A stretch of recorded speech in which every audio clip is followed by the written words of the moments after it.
अस्सलाम वालेकुम भाई, मैं जावेद। आज तारीख़ 18 अप्रैल 2020। भाई, गुफ्तगू आगे बढ़ाने से पहले एक नज़र आज के मुल्क के मौसम के हाल पर। अपने मुल्क की फ़िज़ा आज इस कदर जहरीली हो चुकी है कि अब इसका जहर ना सिर्फ इंसानी जहनों को मुतासिर कर रहा है, बल्कि ये अब फलों और सब्ज़ियों पर भी इसके असरात नज़र आने लगे हैं। अब सब्ज़ियाँ भी अपने मुल्क में मज़हब, धर्म, ज़ात और नाम पूछे ख़रीदी जा रही हैं। हद तो ये है कि कई जगहों पर आधार कार्ड भी चेक किया जा रहा है। और ये इससे सबसे ज़्यादा मुतासिर उत्तर भारत का इलाका है, नॉर्थ इंडिया का। यूपी के कई डिस्ट्रिक्ट में, कई अजला में ये ऐसे वाक़यात पेश आए।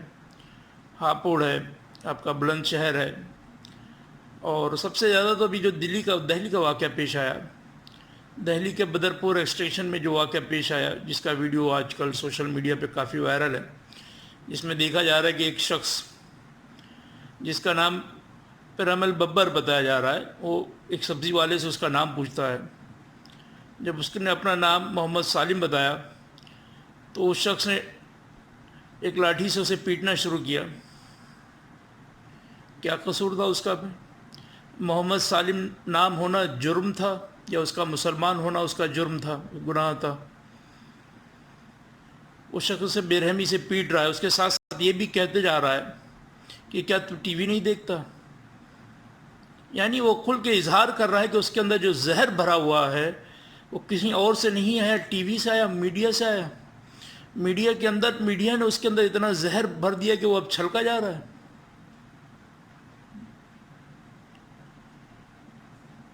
ये कैसा हिंदुस्तान बना दिया मीडिया ने? ये क्या हाल किया हमारे मुल्क का? ऐसा तो मुल्क का तस्वुर नहीं किया था महात्मा गांधी ने, हमारे पंडित जवाहरलाल नेहरू ने, सरदार पटेल ने, मौलाना अबुल कलाम आज़ाद ने। उनके तस्वुर का, उनके ख्वाबों का ऐसा तो हिंदुस्तान नहीं था। ये 2020 का, योगी का, मोदी का, अमित शाह का हिंदुस्तान, जहाँ जहर की खेती हो रही है, जहर बोया जा रहा है, जहर उगाया जा रहा है, जहर काटा जा रहा है, जहर खिलाया जा रहा है, और जहर से जहनों को आलूदा किया जा रहा है। अब इसके नताइज आगे चल के किस कदर ख़तरनाक होंगे, इसका तस्वर भी बहुत मुश्किल है, बहुत महाल है।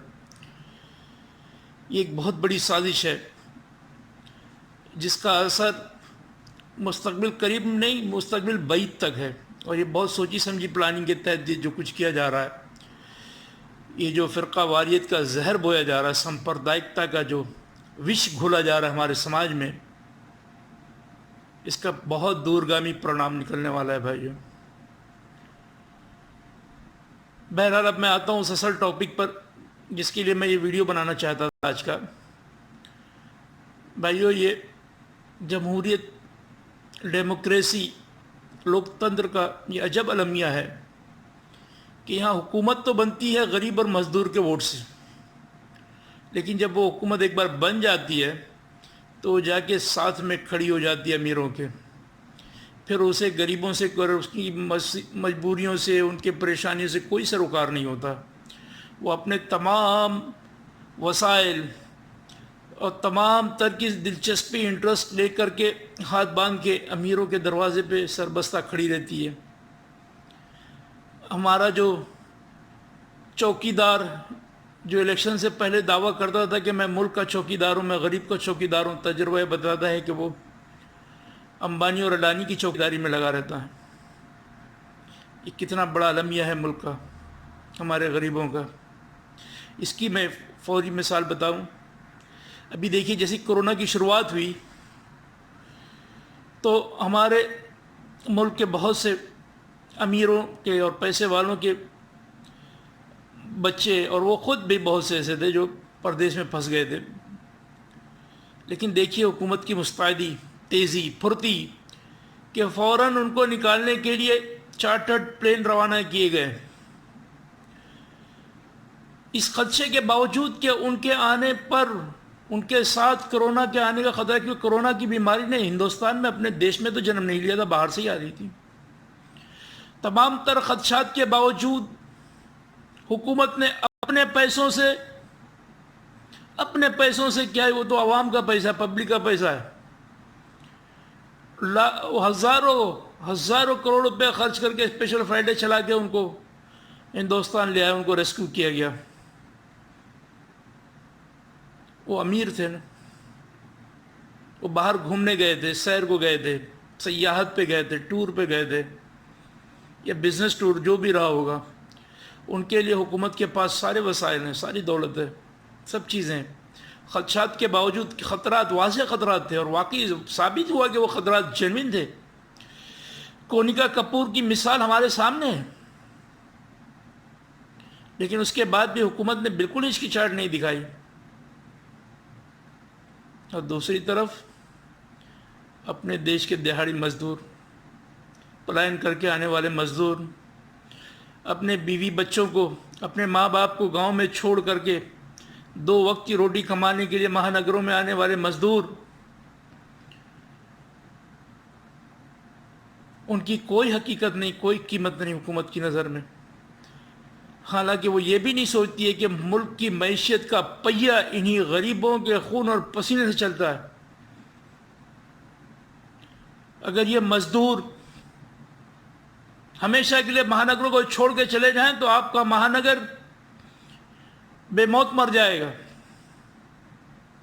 आज वो आके यहाँ जब बेदस्तपा हो गए, फंस गए हैं, उनकी रोजी रोटी नहीं रही, माश नहीं रहा, नौकरी नहीं रही, सर छुपाने के लिए कोई आसरा नहीं रहा, 2 की रोटी नहीं रही, अब वो अपने घर जाना चाहते हैं। क्या मांगा था हुकूमत से? रास्ता ही तो मांगा था। जब बांद्रा में निकले ये लोग 2 दिन पहले,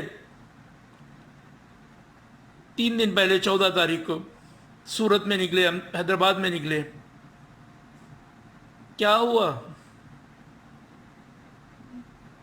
अमीरों के लिए तो एक पैर पे खड़ी है सरकार, और इन गरीबों के लिए सिर्फ लाठी और फटकार और मनचाहा अत्याचार।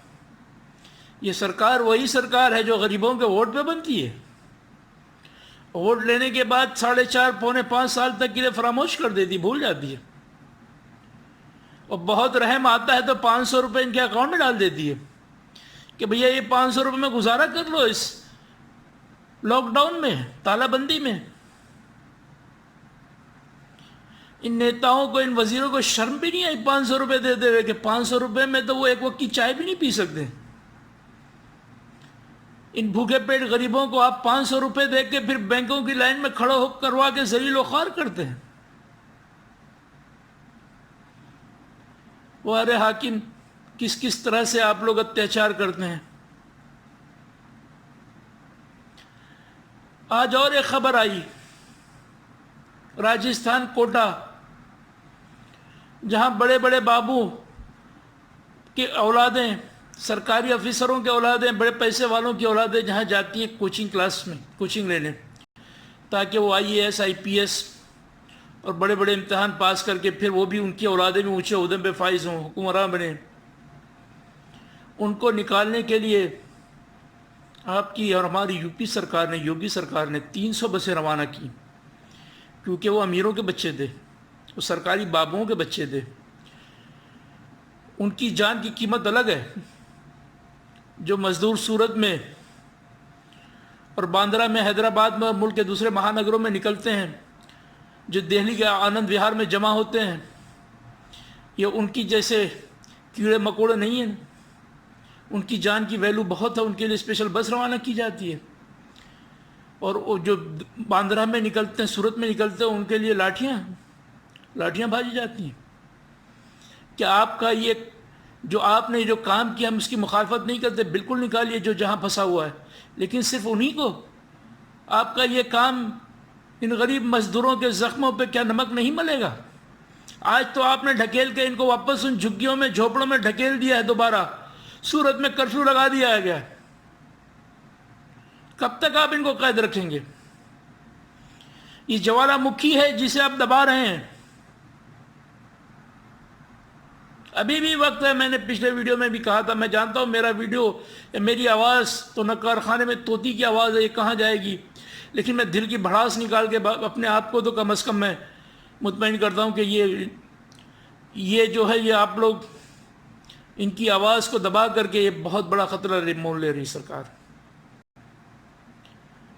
پہلی فرصت میں ہر طرح سے جیسے بھی کوشش ہو, جیسے ان کے لیے 300 بسیں بھیجی گئی تھی, کیا ان مزدوروں کو ٹیسٹ کروا کے, اب تو ٹیسٹ کٹ بھی آج کی خبر ہے کہ چائنا سے 5 لاکھ ٹیسٹ کٹ آ گئے. اس کے علاوہ اپنے ہندوستان کی ایک کمپنی ہے نیو لائف کر کے, اس کے جو ڈائریکٹر ہیں انہوں نے بیان دیا آج دی وائر چینل پر کہ وہ 500 روپے میں انہوں نے ٹیسٹنگ کٹ تیار کر لی ہے, ریپڈ ٹیسٹنگ کی, جو صرف 10 منٹ کے اندر رزلٹ دے دی ہے. اس کی قیمت صرف 500 روپے ہے. اب تو آپ کے پاس کوئی بہانہ نہیں کہ ان کو روکنے کا. آپ 500 روپے کی اب بھی خرچ نہیں کر سکتے ان مزدوروں پہ کہ آپ 500 روپے کی ایک ٹیسٹ میں ان کو ٹیسٹ کریں, اس کے بعد ان کو جو بھی صحت مند ہے ان کو روانہ کریں ان کے گھروں پہ, وہ اپنے بیوی بچوں کے پاس جائیں, تاکہ یہ جو طوفان ابل رہا ہے ان جھگیوں کے اندر, یہ پھٹ پڑنے سے پہلے آپ اسے ڈیفیوز کیوں نہیں کر دیتے, ان غریبوں کو ان کے گھر کیوں نہیں بھیج دیتے. یاد رکھیے, آپ کی لاٹھی, آپ کی پولیس, آپ کی ملٹری ان کو دبا نہیں پائے گی, یہ سمجھ لیجئے. جب عوام کے اندر کا لاوا ابلتا ہے نا, تو کوئی ملٹری, کوئی توپ, کوئی تفنگ, کوئی ٹینک ان کو نہیں کچل سکتا ہے. قریبی ہسٹری میں آپ دے سکتے ہیں, رشیا میں جب فوجی جنرلوں نے بغاوت کی تو بورس وسن کی ایک پکار پہ جب پبلک روڈ پہ آئی تو انہوں نے ٹینکوں کا رخ موڑ دیا. 2-3 سال پہلے ترکی میں کیا ہوا, وہاں بھی جرنیلوں نے اردگان کے خلاف کو کرنے کی کوشش کی, بغاوت کرنے کی, لیکن جب عوام سڑکوں پہ نکلے تو کوئی توپ, کوئی تفنگ, کوئی ٹینک کام نہیں آیا. فوج کو الٹے پاؤں بھاگتے ہوئے اپنے بیرکوں میں جا کے چھپنا پڑا. یہ چاہیے کہ حکمرانوں کو سبق لیں اس سے پہلے کہ عوام کا لاوا بے قابو ہو جائے, ان کو ان کے گھروں تک پہنچا دیجئے.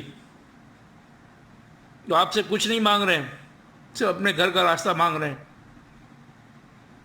اور راہداری ان کو دے دیجئے. انہی کے ووٹ سے آپ حکمراں بنتے ہیں, ڈیموکریٹک کے حکمراں. آپ لوگ کی رہنے کا انداز کسی شاہ سے, کسی بادشاہ سے کم تو نہیں ہوتا ہے. اور یہ غریب جھگی میں رہنے والے, جن کو ایک وقت کی روٹی کے لیے صبح 8 بجے سے لے کے دوپہر 2:30 بجے تک کے لائن لگانے کے بعد 2 روٹی ملتی ہے, وہ بھی 24 گھنٹے میں ایک بار. اور وہ یہ بھی نہیں جانتے کہ ان کے گھر پہ ان کے بیوی بچوں کو وہ بھی میسر ہے کہ نہیں, اسی لیے تو اپنے گھر جانا چاہتے ہیں. بیچ دیجئے, وقت ہے بھی. اگر کہیں یہ لاک ڈاؤن 3 مئی سے آگے بڑھا اور ان کو آپ نے دبا کے زبردستی روکنے کی کوشش کی, تو واقعی مجھے ڈر ہے کہ پھر وہ ہوگا جس کا جو ہم لوگ نہیں چاہتے ہو اس ملک میں, اس ہندوستان میں. کیونکہ بہت سے مسائل ہیں اس ملک کے, کورونا کا مسائل, فرقہ واریت کا جو نیا فتنہ بویا جا رہا ہے میڈیا کے ایک بڑے سیکشن کے ذریعے, اس کے بعد یہ بھوکے مزدور, کس سے آپ نپٹیں گے.